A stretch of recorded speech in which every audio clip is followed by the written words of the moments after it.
Hosting events. I know, you're probably thinking, this feels so big. But let's step back for a minute. What if I told you that the magic happens when you host these events? Community comes together, they show up, you can let go, and you can let others lead. From hosting a dance-a-thon to showing up at the farmer's market, planning end-of-year banquets, your school community isn't just built in the classroom. In this episode, I'm sharing how to create meaningful connection through events, chats, fundraisers, without doing it all yourself, and how you can start at your own pace, whether you're in year 1, building toward freedom, and by year 5, experiencing the joy and beyond. Welcome, teacher, to the Let Your Light Shine podcast. If you're searching for the freedom and permission to design the life you love as a teacher, you're in the right place. I'm on a mission to help teachers just like you build their own dream school or homeschooling business. In this present day, the world needs you, teacher friend, to step out in faith and give students an education they love and so deserve. In this podcast, I will teach you how to start a fulfilling and profitable homeschooling business that lights you up. I'm Mackenzie Oliver, former elementary teacher and instructional coach, gone homeschool teacher and business builder. I'm here to empower you to step outside the classroom and choose the experiences, the curriculum, and all the moments that put a smile on your face and your students. Does it seem like a dream? Well, it did to me, until God opened the doors and made it reality. Together, we are breaking through fears and moving the crowd. So get out your notebook, sharpen your pencil. It's time to get your teach on. Hey there, my friend. Let's talk today about showing up, but letting go. Because running a microschool doesn't mean you have to run everything. It's not sustainable, it's not fun, and honestly, it's not what your people want either. Today, I want to share how we built a community through events and how I learned how to stop doing it all myself. If you listened to the last episode, I talked about the foundational components of building a community. And in this month's July Microschool Masterminds, I encourage you to join us. In the month of July, you are going to get an incredible amount of information to leverage what you are building, to leverage what you have already created so that you can have more time freedom and more financial freedom by having the people that you serve help you to do the work, especially for those who I hear all the time, I'm not ready to hire yet. So today, I want to share all of the things that I have done through events and what I've learned when I stopped doing it all myself. What it's looked like for us over the years is, well, honestly, to begin with, the first couple of years while we were running our microschool out of our house, we had a super cheesy, I felt like, end of the year banquet. And at the time, I didn't think it was that cheesy. But now looking back, I think, aw, how sweet. We had the park that was free that we went to. Everything came from the Dollar Tree. I ordered pizzas, and by the way, we ran out of the pizzas. Kids were filthy dirty as they came up to receive their banquet, although they were dressed super cute. I didn't have a class yearbook, although what I did do was, what I do not suggest that you do, was created a small photo album for our students throughout the course of the year. So I had taken so many pictures, I printed them out at Walgreens, very cheap, but I ended up, honestly, you all, probably spending about $75 to $80 in creating their little booklet where I uploaded the pictures to Walgreens. I printed them out. I organized them from the beginning of the year to the end of the year. So now I did this because I only had 8 students my first year. So that's different whenever you have 80 or 50 students or 20 at that. So my first year, 2 years, I actually did this. So I printed out the pictures. I started from the beginning of the school year. So for an example, let's say Grace. I took all of Grace's pictures from the beginning of the year to the end of the year, put them in order, and then the students wrote an index card for each student and I slipped it into the photo album. That was their yearbook. I spent gobs and gobs and gobs of hours, tears, and a whole lot more money than what I would have if I would have just hired someone to help build a scrapbook and ordered them from Shutterfly. I mean, come on. Year 3, I finally got smart and I had someone else make the end of the year video where they went onto our Facebook page, pulled all the pictures, put them into a slideshow, put it to music, bada bing, bada boom. That is what you call leveraging your events, having people help you. That was technically the first event that we ever had at Lighthouse Learning. It didn't raise money. It cost money, but it was incredibly precious and sentimental. We've carried on the end of the year banquet and it has up-leveled, and now I don't do anything with the end of the year banquet. I share that because I thought forever and ever, I will be in charge of the end of the year banquet because it is so sentimental and so precious. And this year, if you heard my last episode, I just showed up because all of the families had taken care of it. The farmers market is another event that we had at our school, and that looked like when we had our house, we created a lemonade stand, put it on the corner and set up a lemonade stand 3 Fridays in a row. We served lemonade, we baked cookies, and some of the parents donated some plants that they had grown from their garden. And from there, we raised over $1,000. Woohoo! So big, so awesome. Farmers market has exploded since then, all because parents have gotten involved. We even had a parents' night out where I hired my high school daughter and some of her friends to help host a parents' night at our church location. And we cooked spaghetti. We put a couple cans of corn in a pot, warmed that up, had a crock pot full of dip for the students and raw vegetables, carrots, celery, cucumbers, and then we had blueberries, strawberries. Now that raised money. Now that, I believe, also raised about $600. Farmers market. Whenever we had the farmers market with a lemonade stand, we raised about $1,000. The next year, $2,000. And we now make approximately $3,000 to $4,000 a year doing our farmers market. We also have had an activity called December to Remember. It's our December fundraiser, and we have local businesses and families donate items to our classroom store. The students price the materials. The students shop for their family members, and the families also promote our school having a fundraiser, and from there, we have raised over $6,000 this past year and $3,000 the year before. Before that, $1,000. So as you can see, the more time and the more help that we have received with our fundraisers and events has yielded more financial returns and more time-saving returns on my behalf as well.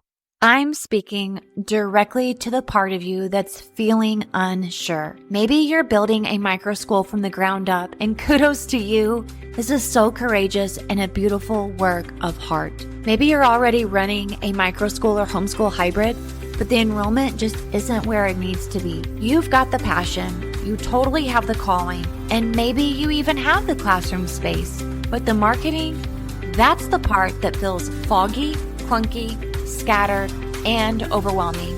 You are not alone. That's exactly why I created the Microschool Marketing Blueprint, because I was you, years 1 through 3. In the Microschool Marketing Blueprint, you will have a proven, practical system to attract and enroll the desired amount of families to meet not only your income goals, but most importantly, your impact. Everyone who starts a microschool or a hybrid program, we all have one thing in common. We want students. And with this Microschool Marketing Blueprint, you are going to be able to attract the families with confidence while communicating clearly so that you are able to have a repeatable system to last you for years and years of building. We built a school from our living room during COVID with no systems, no ads, no website, just trust, connection, and a deep desire to serve families. From 6 students to 18, and now a wait list and a marketing system that runs without us, this is what you desire, and I want to hand it to you. This is not a copy-paste formula. This is a foundational marketing course built for real-life edupreneurs, microschool and homeschool hybrid founders who want authentic, repeatable strategies that work even when you're cooking dinner, giving baths, throwing in some self-care, taking walks, and making sure that you are working on your greatest impact as a visionary leader. The Microschool Marketing Blueprint is an online course with 5 modules and tons of printables and workbooks and downloadables that you can implement immediately. You will walk away with a clear offer and message that speaks directly to your dream families, time-saving strategies for building your presence both online and in your local community. And yes, even though it's a marketing course, it's important for you to have time management strategies so you can actually go and market. I want you to also be able to determine your costs, your expenses, your income goals, because let's face it, your financial stance impacts your marketing decisions and goals. I want to ensure that you walk away with real marketing funnels designed for you as an educator, not an influencer. You will walk away also with tools to make confident decisions about enrollment, inquiry follow-up, social media, and open houses. And maybe most importantly, you will have the courage and clarity to market even in the uncertainty. Because let's be real, there's always a little unknown, but that doesn't mean you stay silent. You need systems to put into place for marketing. You're building something beautiful, and this blueprint will help share it with the world. Head on over to teachersletyourlightshine.com/blueprint. You will not figure this out alone. It's time for you to take action. It's time to see results. It's time to get your teach on. So bring on the systems, bring on the scripts, bring on the projects that allow you to not only prioritize marketing, but also to see conversion. Again, that's teachersletyourlightshine.com/blueprint. In addition, we have had a musical at our school, which I fought tooth and nail. I do not think we should have this musical. We are not prepared. We don't have enough time. We don't have enough people. And boy, oh boy, did my scarcity almost cause us to not show up. Now, from that event, we didn't raise money, but we did raise money for the church that we were in. And it was an unforgettable experience. Tears of joy that day, moving mountains to see all the students in their incredible work, along with the parents being so pleased by what we had to offer our students and community. Last but not least, we had our very first dance-a-thon this year, which raised over $5,000, and all of the legwork was completed by our parents. I share this with you because every one of those things started with a little idea. And I certainly didn't do them alone, but I certainly did to begin with. I began asking parents, students, and staff, "Hi, hey, what do you want to create? Hey, hi, what do you think we should do? Hey, hi, do you think you'd want to be a part of it? Would you like to lead it?" Then I let them lead. I gave them a little bit of structure, a little support, and a lot of permission. Your community does not want perfection, but they do want to participate. And it's in the events that you host at your school that you will not only feel a sense of pride and gratitude and love and joy, but you will see such an enormous impact that it makes on your community that they will want to share your school because their kids are so happy and they are so happy. And it increases, of course, your word of mouth marketing. When you host events, you are building trust and visibility in your community. You are, like I mentioned, boosting word of mouth marketing and referrals. You're strengthening the relationship between families, staff, and students. You give the current families reasons to stay, and you provide moments that align with your values and mission. Now is the time to continue and start planning the events that you want to have for the school year. Events that give your school visibility, events that allow you to fundraise, and events that allow you to give back to the community. That can even be your field trips as an event. Those are huge. We go on about 10 field trips a year. Not only that, but some classes go on even more. That's considered an event. Events take time. Events take planning. So putting those events on your calendar now really does pay off. They aren't just extra though. Consider events essential. They create belonging, visibility, truly just unforgettable experiences that make your school a place where families literally never want to leave. So I wanted to share with you some inspirational event ideas for seasons or maybe even for your goal. So for the fall, we are really excited to have a family welcome picnic. You could also have a back to school bash, definitely an open house for sure, because that not only excites the families that are coming, but it's also an opportunity for new families to come and tour your school. You could also do a fall festival, trunk or treat, Grandparents' Day. How could I forget? We've totally had a Grandparents' Day. I didn't mention that before. Of course, that was free, but it was so sentimental for our grandparents. This is the third year that we've had a grandparents event. Absolutely beautiful. And of course, the community service kickoff.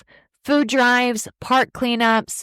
When we first started out of our house, we did park cleanups all the time. We also volunteered at a food shelter and an animal shelter. Those are really great ways to provide, and it is an event. So it does take planning, it does take resources, and it does take other people to help you lead it with your students. In the winter, you could have a holiday showcase, a performance. We like to have parent nights where our students build and create different types of projects based on the theme that they are learning. And we have the parents come in, they peruse around, they look at their students' work. We have some music playing in the background. We have a table set up where they can ask questions about billing or events or grades. And we allow for the parents to have some snacks and some drinks. That is so critical. Hot cocoa, curriculum night. Don't forget that, because parents absolutely want to have a nice, fresh, strong start to the school year. You could also do a winter around the world, cultural affair, holiday market, or a fundraiser. We do something called the December to Remember. In the spring, it's an incredible time to have a STEAM fair or a passion project expo. You could do a family talent show, teacher and volunteer appreciation week. We also had for this past year, we had field day Outdoor Olympics. It was a hoot. The families absolutely loved it. If you have any Father's Day or Mother's Day activities, that is very special, like a father-daughter dance, a Mother's Day tea. And of course, consider end of the year, such as graduation or promotion ceremony, end of the year banquet. You could also do a family testimonial and vision night. I'm really excited to plan that for the upcoming year. I don't exactly know what it's going to look like, but it's in the works. And like I mentioned, that's towards the end of the year. So think about what you can do as well, starting now, and get the people involved to help host these events. There's also summer preview parties or informational nights for families. You don't want to forget throughout the midst of it all, no matter what season, is to have an open house. Now, in the month of July in Microschool Masterminds, we are digging into the nitty-gritty of building community. We will be talking about events. We'll be talking about planning. We'll be talking about forming events, forming a PAC committee, and I give you very specific scripts, templates, planning ideas, meeting ideas to help you from feeling isolated into feeling powerful, motivated, and excited rather than, oh my gosh, I'm putting on an event and this feels super daunting. Now, as I close out this episode, I want you to remember that for every event, you need to consider marketing, inviting new families. And as you know, if you are purchasing the Microschool Marketing Blueprint, well, purchasing before June 30th allows you for our exclusive webinar where I will be working with you and the group of other people who purchased the Microschool Marketing Blueprint before the end of the month to be able to share my exclusive marketing tips, answer your questions, and go through the modules and questions that you have and give you the right direction so that you can feel successful with the course. Marketing is key for your events. Also, creating a simple calendar by quarter or semester is essential. I definitely advise you to recruit a parent events team or co-plan, shared ownership, sustainability. You can tie events into your curriculum or your themes, and it really does help them to become meaningful. In addition, I highly suggest that you create a WhatsApp chat for your families so that they can be in the midst of working and brainstorming together rather than having you a part of it as well. So this year, there's always a clear call to action, whether you're doing a tour sign up, an enrollment interest form, a newsletter opt-in for whatever event that you're going to have. And I want you to feel successful with this. Just remember that you don't have to host elaborate events to make this big, huge impact. A potluck, a family craft night, or a student expo I mean, they can change the way a family sees your school. Events truly do remind people why they chose you and invite others to do the same. It is a part of a natural, organic way to market and allows you to reap the time and financial benefits from it all. Now, you have some decisions to make. If you are struggling with your marketing, I highly suggest that you snag that marketing blueprint before June 30th so you can be a part of our exclusive webinar come July, where we can sit together through Zoom, discuss, go through the modules, ask your questions, and give you some extra special tips in the making. Now, if you're ready to build a community yourself and work together with us in a group of several other Microschool founders, then I invite you to join us for Microschool Masterminds, especially in the month of July. You can pay the yearly membership, it gives you 2 months for free, or you can pay month by month. You can cancel at any time, but of course, we want you to stay with us. This month, we're going to be talking all about community building, leveraging what you have so that you are not spending not only more time or more financial resources than what you need to. We will have our group coaching session. You're going to get an incredible booklet and planning tips to help you to do so. Check it out at teachersletyourlightshine.com/masterminds and snag your marketing blueprint so you can also join us in our exclusive webinar, and that's teachersletyourlightshine.com/blueprint. To all my teacher friends, parents, and visionary leaders, if you are listening to this, I know you are passionate about creating a microschool or a program, a homeschool hybrid that truly shines. But let's be totally honest. Building and growing a microschool or your own program or homeschool hybrid, it isn't easy. It's not for the faint of heart. Whether you're just getting started or looking to scale, there's so much to navigate. Legalities, marketing, finances, student enrollment, location, curriculum planning. That's exactly why I created Microschool Masterminds, a community where you don't have to figure it out all alone. Inside, you'll get step-by-step guidance to launch, grow, and sustain your microschool or homeschool hybrid, access to our exclusive training modules, resources, and live coaching, and a supportive network of educators who get it, because they're building their own dream schools as well. You have this dream of creating an incredible opportunity for students, for teachers, and yourself. Maybe you're in the early stages, wondering, where do I even start? Or maybe you've already taken the leap, but now you're feeling overwhelmed with marketing, enrollment, all of the planning or the finances. You're not alone, and you don't have to figure it out all by yourself. That's why Microschool Masterminds is here to help you on a month-by-month basis. That's right, it's a month-by-month membership designed to give you the support, structure, and strategy you need to actually make progress. Each month, you'll get live group coaching calls so you can ask questions, get feedback, and gain clarity on your next steps. Step-by-step training modules on legal setup, marketing, enrollment, financial planning, school operations, a private community of passionate educators who get what you're building and are right there with you, a roadmap to keep you moving forward whether you're launching or growing your school, and new resources delivered to your teacher mailbox inside our Microschool Masterminds community that are brand new every single month. And again, the best part is it's a month-to-month membership, so you can join when you're ready and stay as long as you need. Or if you're all in, grab the yearly membership and get 2 months free. This is your time. Your vision deserves a real plan, and I want to help you every step of the way. Go to teachersletyourlightshine.com/masterminds to join us today. That's teachersletyourlightshine.com/masterminds. We can't wait to see you.